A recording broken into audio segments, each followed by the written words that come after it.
Today we're going to talk about what it looks like to use a thriving and motherhood planner along the 5-step path from surviving to thriving. Because the reality is during the course of the year, there's a very good chance you will find yourself working along the path. Maybe it's your first time along the path and you're deep in survival mode right now, or maybe you're going to be up and down it multiple times as you go on trips, or people get sick, or you have a baby, or any other number of things that could happen during the next year.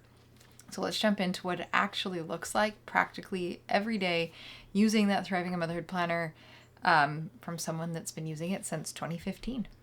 Hi, I'm Jessica Jackson, and this is the new way to thrive in motherhood by leaning into who you are, what you love, your unique family situation, and personal mission to create a life that you actually want to live.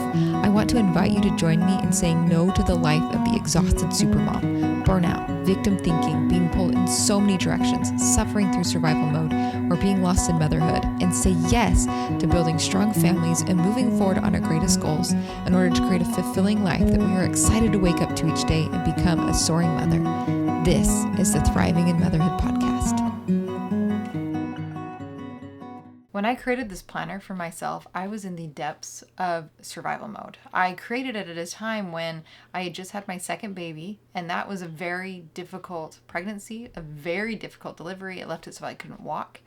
And then I also had C. diff. So I was back in the hospital with a 2-week-old, a 2-year-old at home, fighting for my life.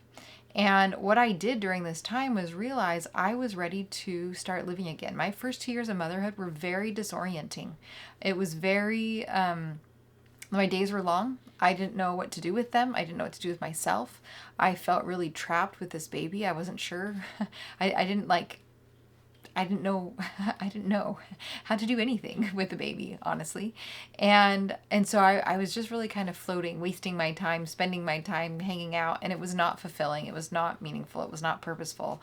And while my baby was very cute and I loved her, and then up to my 2-year-old, it was not the most fulfilling season of my life, and a lot of really tough feelings during that time. And so when my second came along, I was really ready to start trying to figure out what it looked like to plan again, because I tried using the same system I had used in college, and it didn't work because my days were so unpredictable, because the baby's schedule would change, because I didn't always know what I wanted, and because in college or in high school or in middle school, my day was scripted out. There was something hour by hour.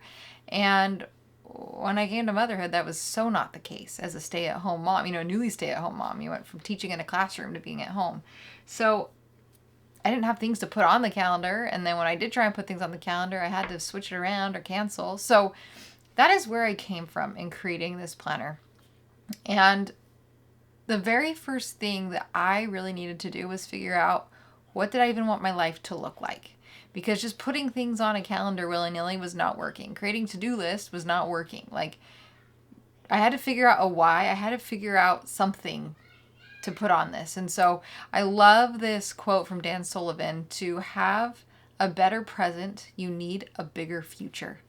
And you create from that future. Now, I read this quote recently in the last few years, but it very much tracked with my experience in creating what I called a vision for myself. So I wrote that down in 2015. I sat down and wrote out what I wanted my life to be like, who I wanted to become, and just for the next year.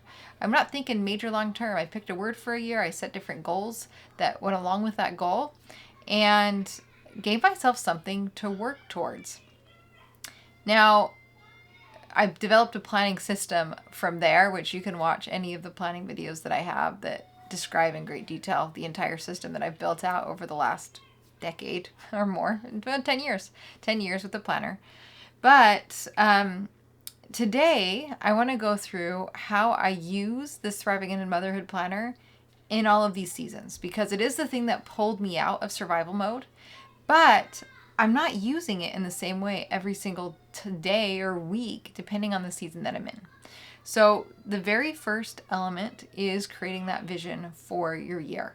Now, if you're like, oh, I'll create my vision when is done, or when this changes or whatever, then that can be your vision. That can be the thing you're working towards. That can be the thing you decided.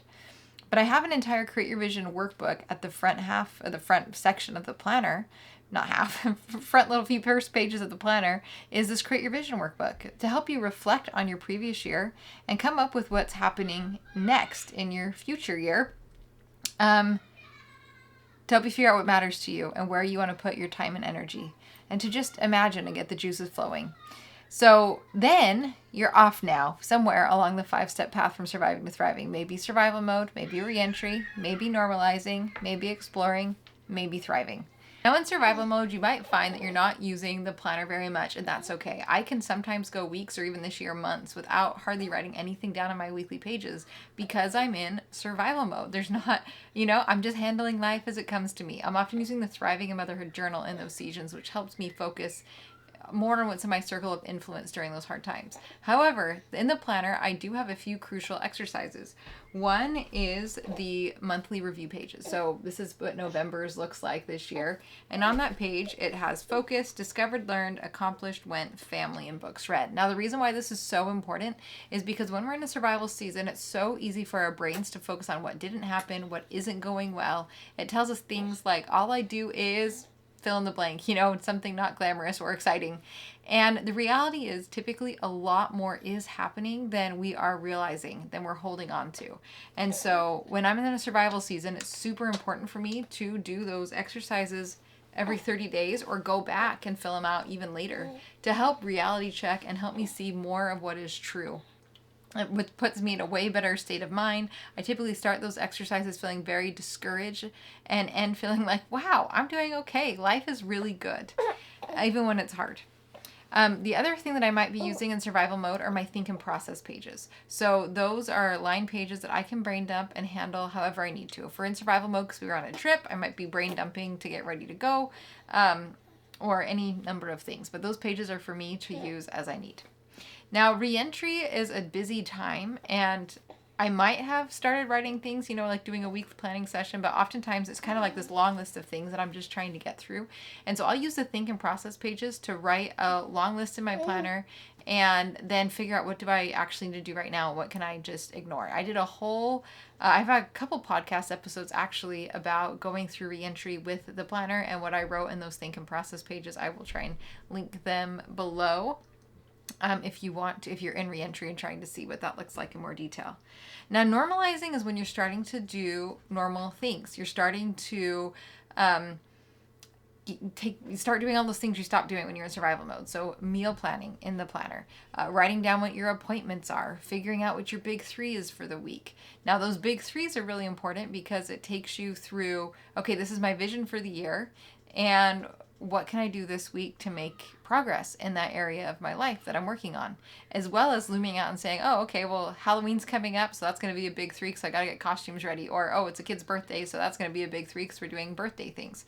So it allows you to realistically look at what's happening in your life, what are the things you want to be working on, and what is needed.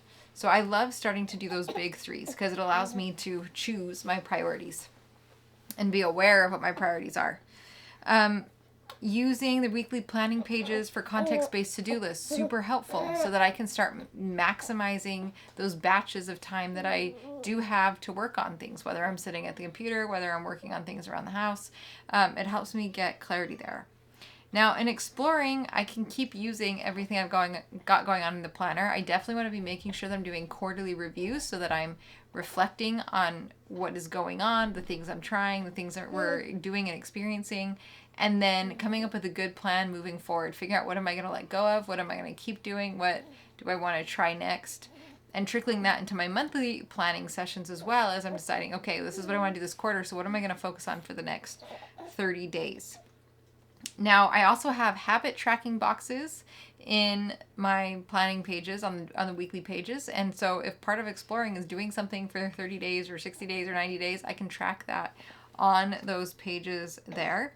And then the think and process pages are really helpful because a lot of times in exploring, we find ourselves ruminating on things, thinking about things over and over and over again. And if you can just write them down and getting them out of your head, you can be way more present with your family. And so using those think and process pages to brain dump, capture ideas, really helpful. Then in thriving, this is where we really are focusing on building our 3 pillars of thriving. And all of our individual ways, right? So my life as a homeschooling mom is going to be like different than if you've got kids in public school, or if all of your kids are, preschool and younger and you've got toddlers, or if you are working out of the home, or if you're working in the home, or if you're really involved in the school system, or you volunteer, or you hang out with friends. Whatever your life looks like, it's going to be really different. And so that thriving phase is where we're building those unique systems into our lives to support the life that we are living. So with that, there's so much that the planner can do to help you in that. By this point, if you haven't started yet, it's really important that you're doing a weekly planning session. I don't necessarily get into my planner every day, but it does allow me each week to get a high-level view of what's happening, get my to-dos on a context-based to-do list, and then as I go about my week and I have pockets of time, I can knock something out based on the context that I'm in. I can make sure that I'm saying, okay, yeah, we can fill life up, but am I doing something in my big 3 for the week that's really important? It's really important that you're doing your monthly reviews, that you are going back and reviewing what happened and planning what's happening next. It's important that you do your quarterly reviews, because the reality is, while we might start at the beginning of the year creating a vision for the year, we really only can plan out and function 90 days at a time. And so it's really important to slow down, clear out our brains, do some reflection, and come up with a better plan for the next quarter. And that's really what starts to bring the momentum. This is a cycle that gets you out of just managing the day-to-day life and now moving forward and with more clarity and action on the things that matter to you and living in alignment, which is a really exciting place to be, because it brings joy and energy and enthusiasm and excitement. And it is so fun. I have women come to Soaring Mother Society and they say, wow, you use the word excited a lot. I don't feel that. And after a few months of meeting with us, they start to capture this vision of, okay, this is exciting. Hey, I do feel this. Hey, this is like, I'm loving this. Okay. And so it's just really important. Like, if you want to thrive, this cycle, this process of doing those weekly, monthly, quarterly reviews, all leading back into your vision, is absolutely crucial. And this little guy agrees. He's adding his thoughts to that. So within the planner, it's all built in there. And I've got planning routines and checklists for each one of those types of planning sessions in there, so that you can kind of see how it ebbs and flows. I have the bare minimum, or even skipping is totally fine. But then you can also see, like, okay, this is what I'm working towards, in managing all these different areas. So I hope this gives you an idea. This is a starting spot. Really, this is a tool to support you. So if supporting you looks like using it way more in survival mode to manage everything that you have going on, great. If using it way less and normalizing because you're just so busy focusing on, okay, I want to make sure to clean my bathrooms, that's great. Oh, which also reminds me, in normalizing, we have the weekly routines in there. We've got weekly templates to help you. So if you have a week this week where you're like, I figured out cleaning bathrooms on Thursday works great, you can write it down so that you don't have to remember that and you can just start doing it every week and start automating different parts of your life. Or if you realize, hey, I'm a laundry everyday person and it helps if I start it before breakfast and turn it over before lunch, you can put that in your weekly template and start to see, hey, this is how my life starts to fit together. This is how the household tasks fit together.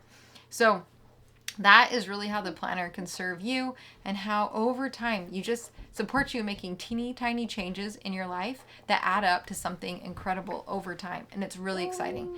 I've been using this tool for, like I said, I created it for myself in 2015. We started selling it in 2018. For moms to use all over the world, and it has been incredible to see how women have transformed their lives and stopped surviving. I've gotten emails from moms of 11 kids that said this made the difference. I've gotten emails from moms of 2 kids that are really little that have said this has made all the difference, and helping them bring that meaning and that purpose and that clarity and that peace into their everyday life. So you can get the 2026 Thriving in Motherhood Planner right now. If you order before October 24th, you can get it coil-bound. And I hope you have a wonderful week, and I will talk to you more next week. Where you are planted, watch the blossoms grow.